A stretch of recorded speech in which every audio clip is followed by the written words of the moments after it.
Hi there, I'm Douglas Ferguson, and today I'm with Heather Leavitt Martinez. Welcome, Heather. It's great to have you.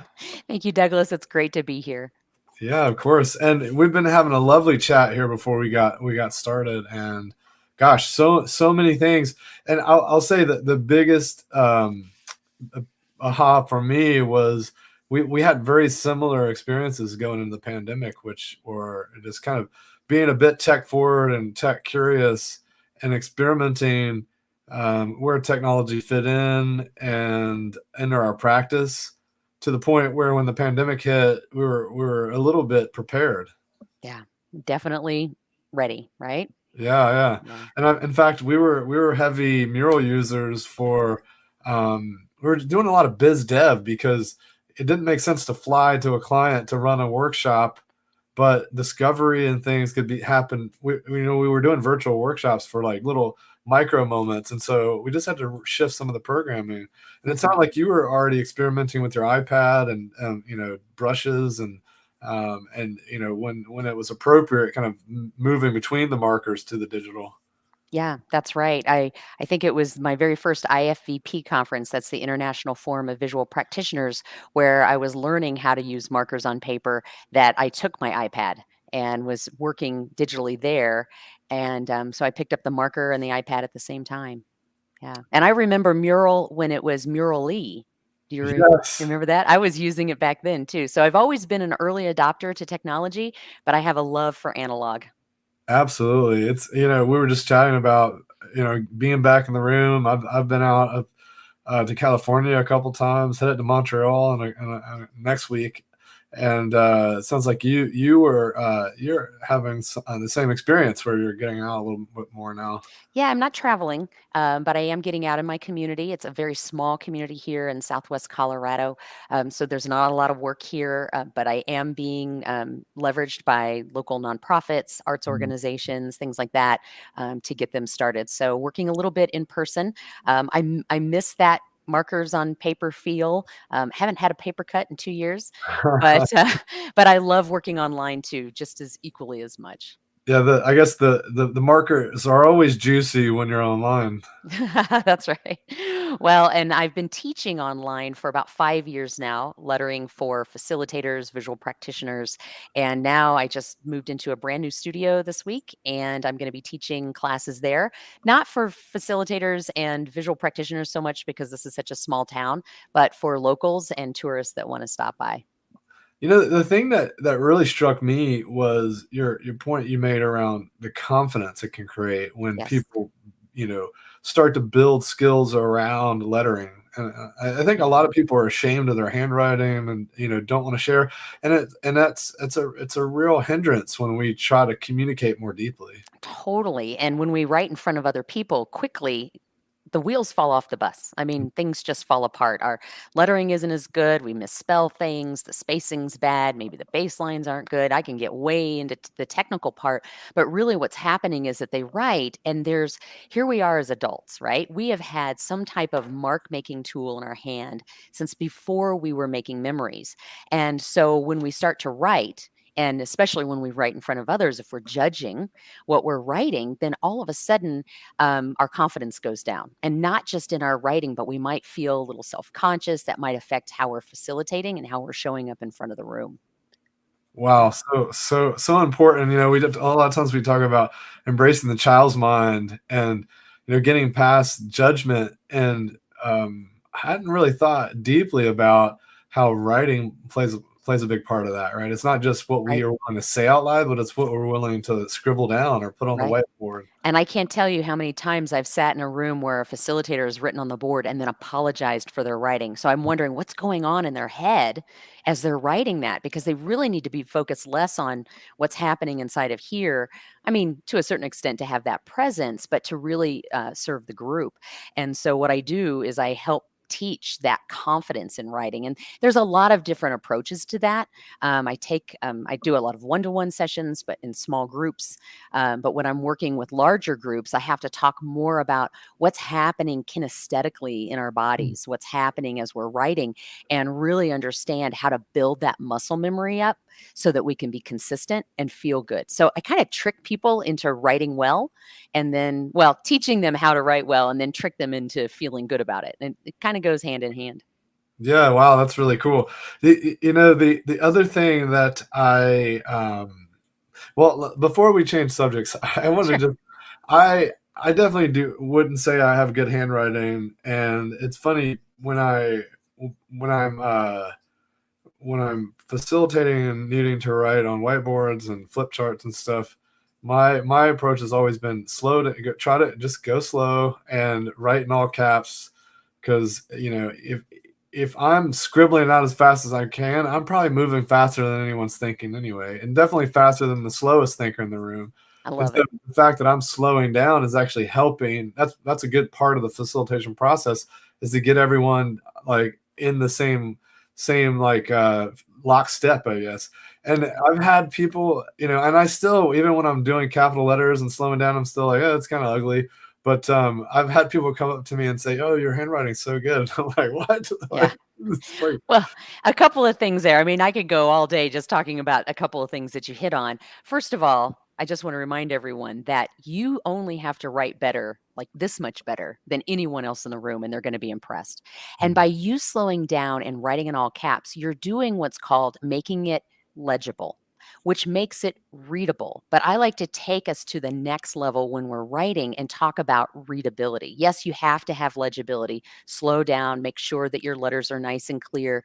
Capital letters are very easy and faster to write because it has more straight lines than curved lines.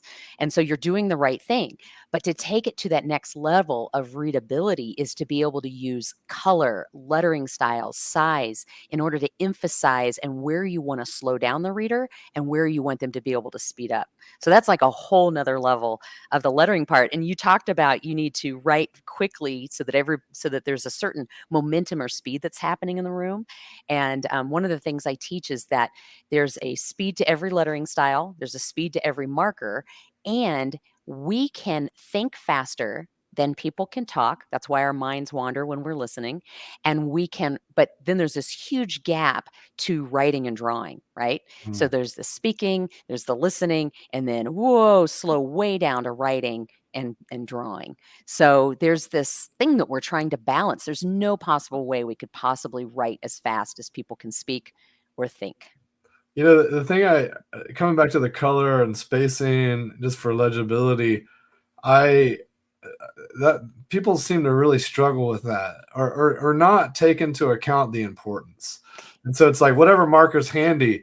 And so my friend calls it clown vomit, when it's just colors everywhere and you're like, Yes, they have no meaning, or like, and it makes my brain work overtime because I'm always looking for the pattern. So I'm like, that's right. what is going on here? That's right. And so there is there you can learn how to use color, composition, size, hierarchy, all of that. That's something I teach in my classes. But then there's the how do you actually put use to that? And you're right, grab a marker. So I try to train people that no matter what marker they grab, they know what lettering styles they can do with that marker, what sizes are good for that marker, and then how to use that. And that's a lot of variables. It's incredibly dynamic. And yeah, clown vomit. It can happen if there's not consistency or some type of what you said pattern, right? So, Mm. just like a designer, a graphic designer wouldn't use more than 2 or 3 fonts in a certain project, you're not going to use 5 or 6 different lettering styles unless that's your style.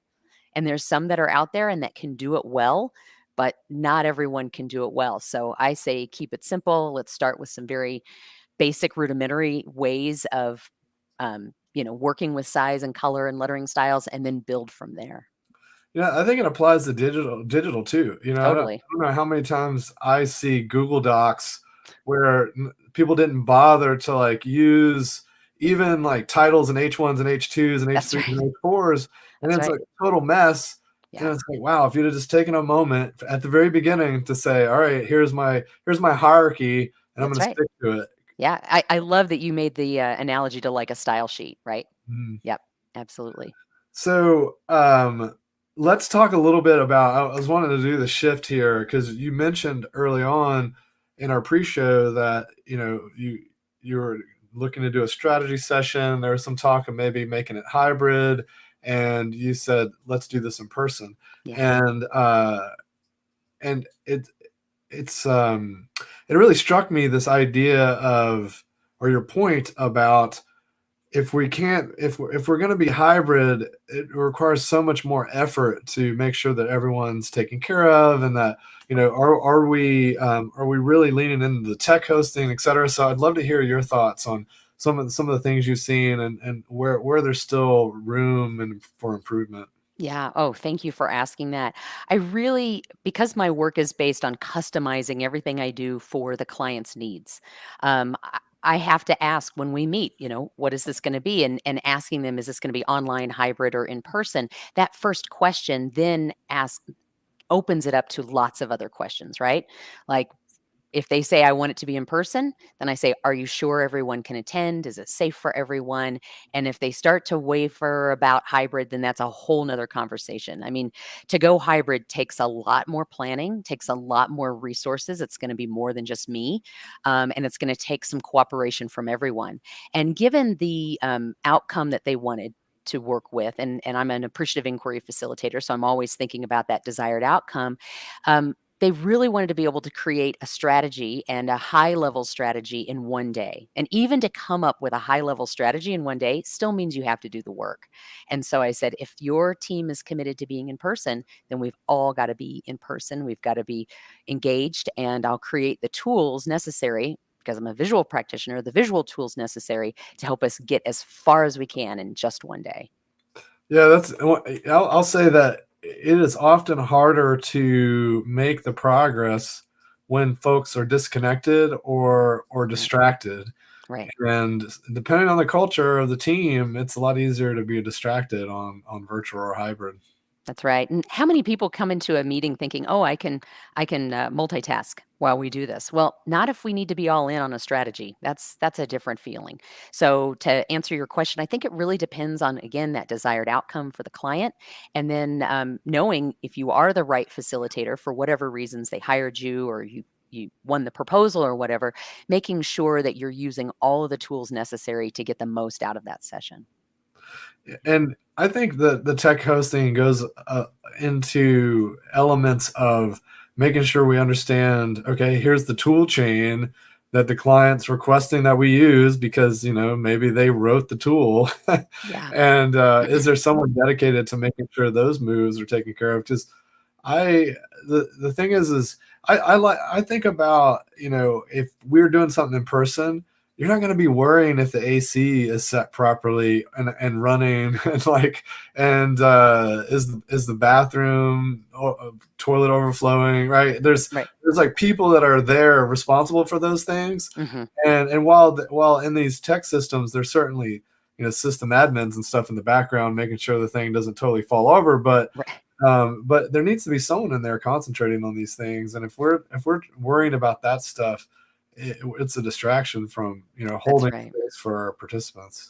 And there's a lot of different roles that a tech host can play. I mean, it could just be letting people in the room, making sure people are either muted or unmuted, that they have tools to be able to communicate, and that those transitions into third party collaboration tools are happening.